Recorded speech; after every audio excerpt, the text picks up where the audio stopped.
12:15, chegando o Alexandre Senechal para trazer pra gente as primeiras do Verdão, que ao que tudo indica, vai ter uma zaga formada por Piaz do Couto. Uma ótima tarde pra você, Ale.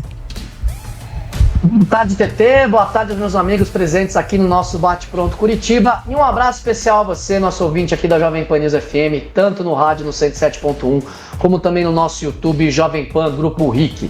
É verdade, o Curitiba deve ter Thalisson e Jean Pedroso como os zagueiros titulares na partida de amanhã. Amanhã à noite, 8 horas da noite, lá no Couto Pereira, diante do Cuiabá. Isso porque o Maurício Antônio, o outro zagueiro que está disponível, o mais experiente dos três, ele está se recuperando de uma lesão muscular, ainda não está 100%. E no treino pronto, na manhã de hoje e também ontem no CT da Graciosa, o Thiago Kozlowski utilizou a dupla de garotos como titulares, né? Juntos, os dois que já jogaram juntos na base do Curitiba, inclusive com o Thiago Kozlowski como técnico e que tem já um entrosamento, já se conhecem então desde muito cedo.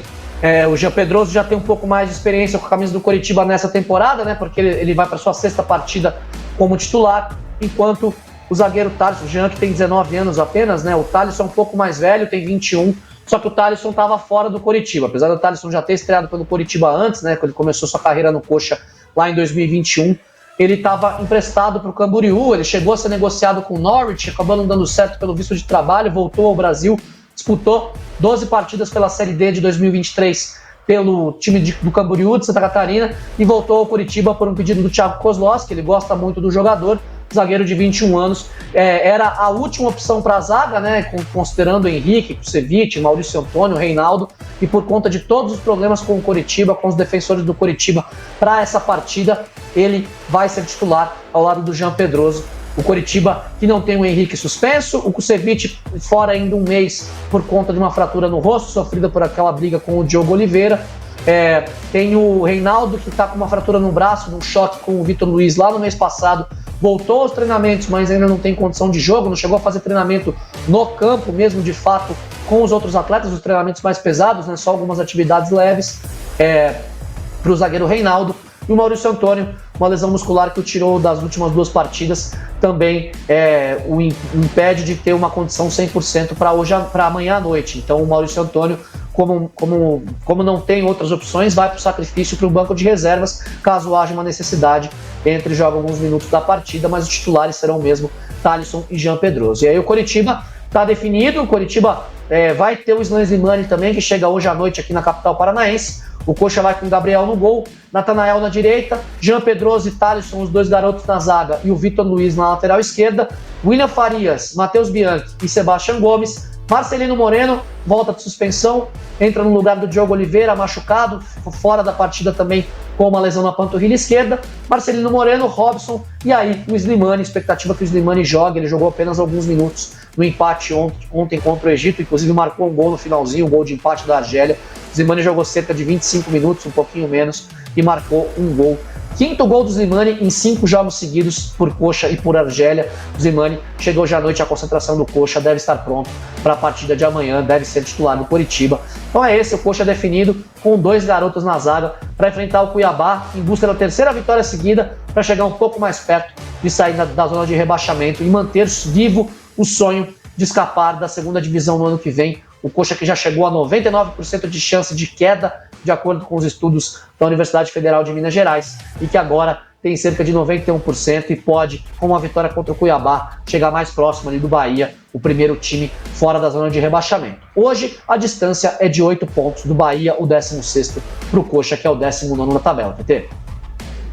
Curitiba com o Slimani chegando a tempo e a piazada na zaga, né? A piazada, 2 Piaz do Couto como titulares. Piazaga vai ser a piazaga do Coxa amanhã. É os piá na zaga. O Curitiba naturalmente vai sofrer um pouquinho com a questão física do Slimani, eu acho, né? Porque natural, né?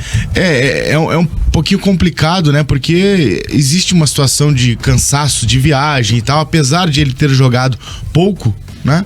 Mas é um cansaço de viagem. Não tem muito o que fazer. É uma viagem bastante longa, né, do Emirados Árabes pro Brasil, né? São pelo menos 10 horas de viagem, 12 horas, se eu não me engano. Acho que é mais. 12 então, horas por aí. E então, assim, mas é importante. Ele saiu da manhã de hoje, Dalk, no horário de Brasília, e chega no final da tarde em São Paulo. Cerca de 10 horas de viagem, e aí tem mais a viagem, claro, para Curitiba. Então. É uma... Fora a escala, né? Porque tem que trocar de avião, enfim, né? Tem toda essa questão alfândega, pegar bagagem. Com certeza, né? Não é uma situação fácil, né? Não é uma situação que se resolve rápido. Não tem como adiantar, né? A não ser que viesse num voo fretado direto de lá, mas aí também chega a ser inviável, né? Até o Guilherme Linhares falou que são 15 horas de voo, né? Então talvez seja mais cansativo ainda, né? Ele ia sair 9h15 da manhã e chegar... Ele acabou de falar, já voei esse voo, né? E falou que é realmente, 15 horas é uma viagem cansativa. Claro que o cara é um atleta de futebol e tal, vem fazendo provavelmente uma recuperação, ele deve ter alguém junto com ele.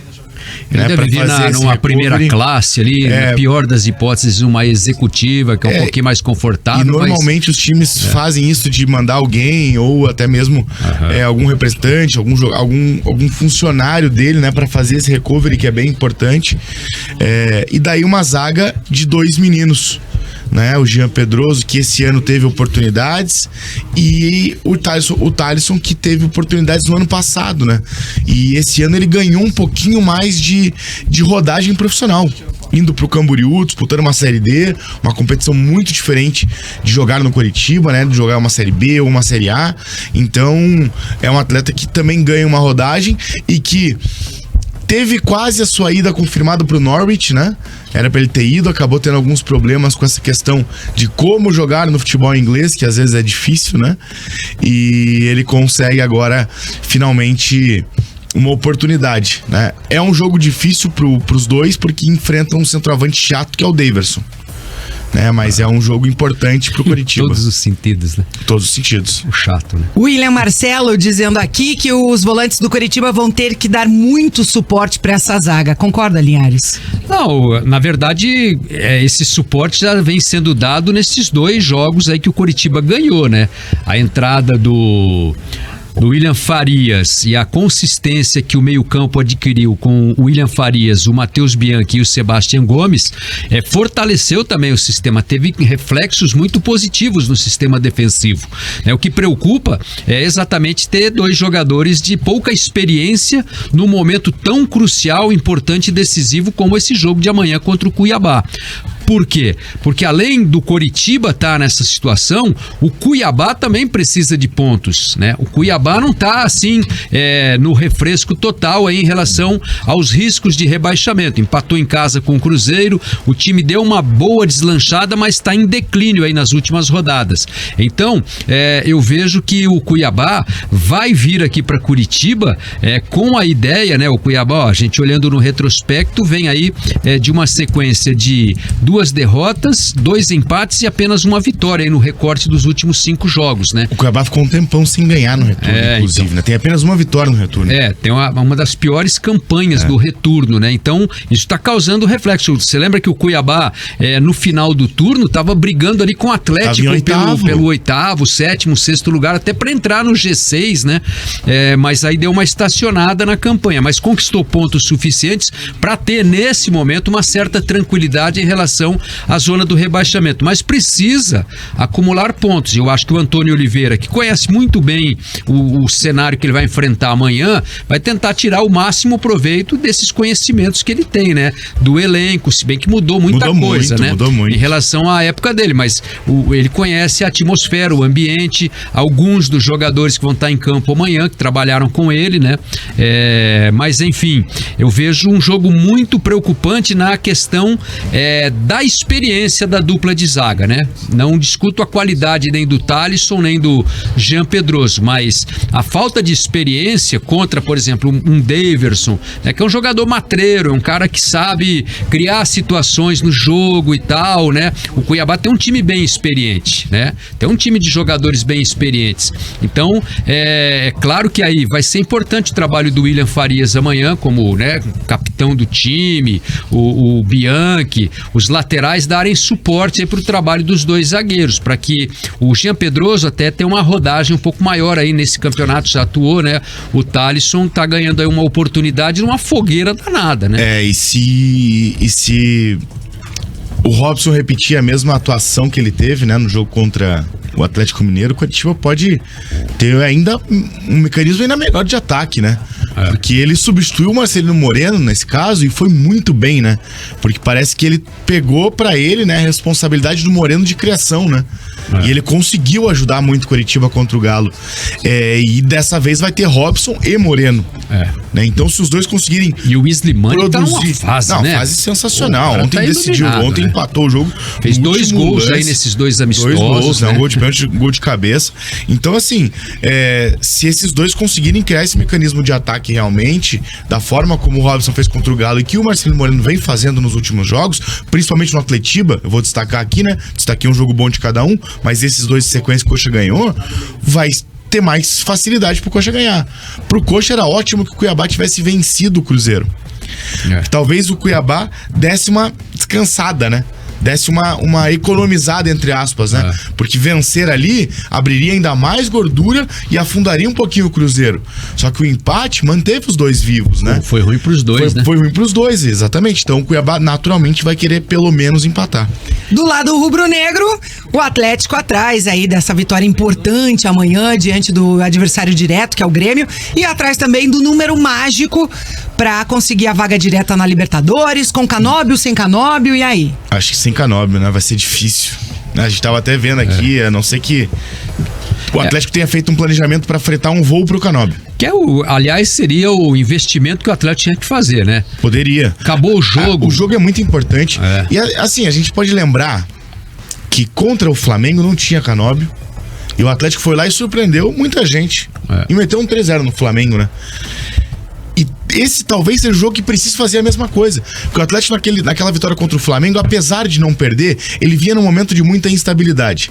Ele vinha naquele momento de que simplesmente ele não ganhava direito, né? Fazia vitórias sofridas ou empatava, tanto que teve aquela sequência de 8 jogos, né? Com vários empates. E daí vem a vitória importantíssima contra o Flamengo. E daí vence o Inter, só que daí já vem a desconfiança do torcedor novamente com a derrota no Atletiba. O empate contra o Bragantino foi dolorido porque perdeu o Atletiba. Senão teria sido um resultado, entre aspas, normal. Muito porque o Bragantino tá lá em cima, é o segundo colocado, é um baita de um time, né? Tem uma forma de jogar muito interessante. Só que agora pega 2 jogos extremamente complicados, que é Grêmio e Botafogo, 2 times que estão lá em cima, 2 times, principalmente o Grêmio, concorrente direto à vaga na Libertadores, pouca pontuação de diferença. O Atlético precisava pontuar nessa partida. É o principal pra mim. Não perder já é negócio. Exato, né? Como a gente tinha falado do Flamengo naquela vez. Não perder já é muito negócio, porque não deixa os outros times se distanciarem. O ideal seria trazer nesses 2 confrontos aí pelo menos uns 4 pontinhos para Curitiba, né? Daí teria que ganhar ou do Grêmio ou do Botafogo, né? O Botafogo retomou o seu caminho aí, né? Ele ficou uma sequência de 4 jogos, 3 derrotas seguidas e tal, né? Se reabilitou na última rodada. Tem feito do Engenhão lá um ponto a seu favor, né? É o melhor mandante, o melhor visitante. Então, enfim, mas eu vejo que o Atlético tem possibilidades nesses 2 jogos aí, eu acho que de surpreender os adversários. Acho fundamental que o Atlético traga o Canóbio pro jogo de amanhã em Porto Alegre, por um detalhe muito simples: o Atlético não tem lateral direito, né? O Atlético não tem um lateral direito para colocar em campo. Ele vai ter muito problema ali naquele setor do campo, tanto defensivamente quanto ofensivamente. O Bruno Pérez ainda não está pronto e não tem um reserva. O Madison está machucado, o Kelvin foi embora, né? Então não tem um reserva, não tem um. E para botar 3 zagueiros, por exemplo, não tem mais o Zé Ivaldo, que poderia funcionar ali pelo corredor no lado direito, que já foi embora, né? Vai pôr o Kaká ali para fazer esse setor, também não sei se vai funcionar. Poderia até botar lá, de repente, o Kaique Rocha, o Thiago Heleno e deslocar o Kaká pro setor ali, mas jogar mais plantadão. Só que, assim, não vai ter fluxo de jogo ofensivo por aquele lado do campo, né? Com o Zé Ivaldo até tinha, porque o Zé Ivaldo às vezes se adaptava mas é que ali os na 3 situação. zagueiros, se jogar com 3 zagueiros, precisa ter alguém como ala. Diga, Vincenzo. Mas vai ser o Esquivel, né, do outro lado, né? Se ele jogar com 3 zagueiros, ele tem usado o sistema com o Esquivel, né? É isso, na verdade tem 2 opções, né? Com o Canóbio, o Esquivel seria o zagueiro pela esquerda, sem o Canóbio, o Esquivel vira ala e são 3 zagueiros de ofício. Mas queria falar sobre o Zé Ivaldo. O Zé Ivaldo negociou sua rescisão com o Atlético. Ainda não saiu oficialmente, estou monitorando o boletim informativo diário da CBF aqui. Quando for confirmado oficialmente, a gente traz todos os detalhes sobre isso, mas ele negociou essa rescisão, vai a Minas Gerais ainda nessa semana para começar a treinar com o Cruzeiro e se preparar para a temporada 2024. Mas não é mais jogador do Atlético. O Zé Ivaldo estava afastado e agora confirmado, não joga mais pelo Atlético, pelo menos nessa passagem do Zé Ivaldo. O Luciano Schwartz participando por aqui, dizendo que com esse futebol que o Atlético vem jogando, não alcança 60% dos pontos. O Atlético, ele tá sendo bastante instável, né? E esse é um problema. E aí vem o problema do elenco também, né?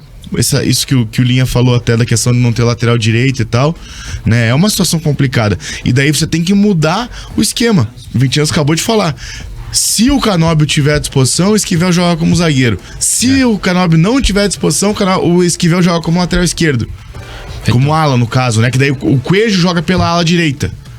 Né? Então, assim, são mudanças forçadas por vários motivos. Né? Tem a questão da data FIFA, né? E a gente já discutiu muito isso semana passada, de que, como é que você tem uma data FIFA que as seleções jogam terça e a rodada volta quarta-feira? Exato.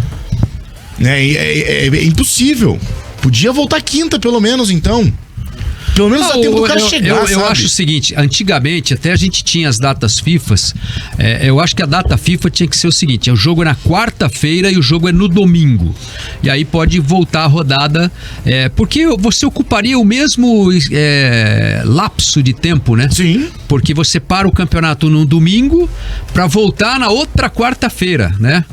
Aí você fica com todo esse intervalo, as seleções podem se programar facilmente, porque nenhuma delas, elas se reúnem num dia, treina no outro e joga no outro. É assim, funciona, são 3, 4 dias. Então, sim, a seleção brasileira, todas as seleções, elas poderiam se reunir na segunda-feira, né? Os jogadores viajam no domingo e tal. E daí jogaram na quinta, né?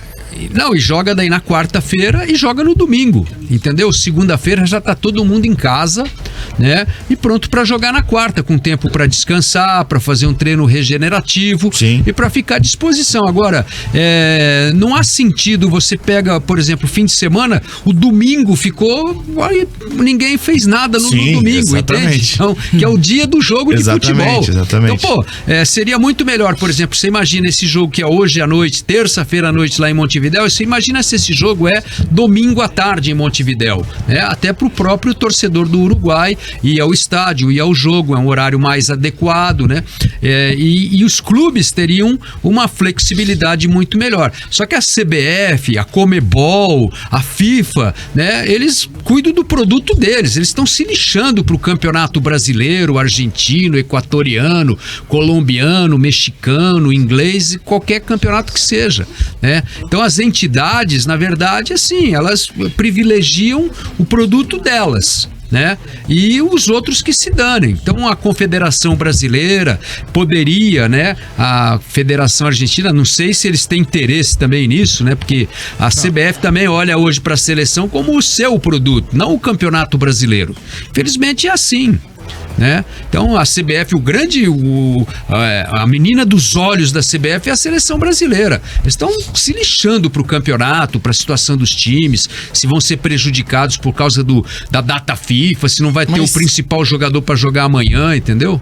Mas essa questão aí, desculpa, Linha, eu acho que passa muito pelo calendário no geral. Sim. Não só pela data FIFA, mas principalmente pelo inchaço de calendário, por ter milhão de jogos, mas por ter jogar com 70 jogos praticamente por temporada. Mas isso que eu digo, porque assim, quem é que marca os jogos da eliminatória sul-americana? É a Conmebol.